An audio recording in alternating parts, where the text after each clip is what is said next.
أعوذ بالله من الشيطان الرجيم. بسم الله الرحمن الرحيم. يا أيها المزمل قم الليل إلا قليلا نصفه أو انقص منه قليلا أو زد عليه ورتل القرآن ترتيلا إنا سنلقي عليك قولا ثقيلا إن ناشئة الليل هي أشد وطئا وأقوم قيلا إن لك في النهار سبحا طويلا واذكر اسم ربك وتبتل إليه تبتيلا رب المشرق والمغرب لا إله إلا هو فاتخذه وكيلا واصبر على ما يقولون واهجرهم هجرا جميلا وذرني والمكذبين أولي النعمة ومهلهم قليلا إن لدينا أنكالا وجحيما وطعاما ذا غصة وعذابا أليما يوم ترجف الأرض والجبال وكانت الجبال كثيبا مهيلا إنا أرسلنا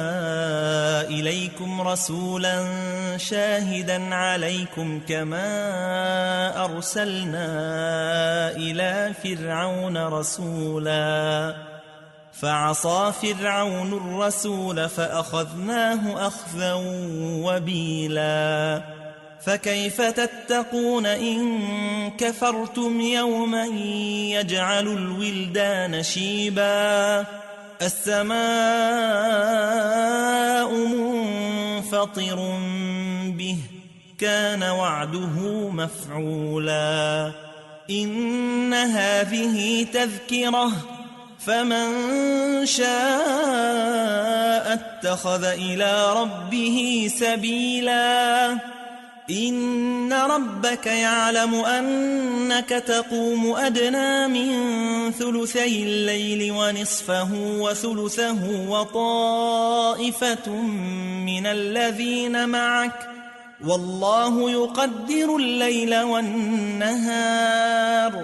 علم أن لن تحصوه فتاب عليكم فاقرؤوا ما تيسر من القرآن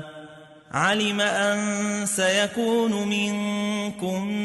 مرضى وآخرون يضربون في الأرض يبتغون من فضل الله وآخرون يقاتلون في سبيل الله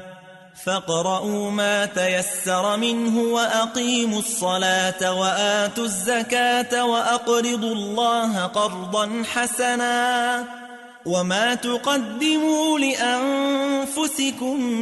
من خير تجدوه عند الله هو خيرا وأعظم أجرا واستغفروا الله إن الله غفور رحيم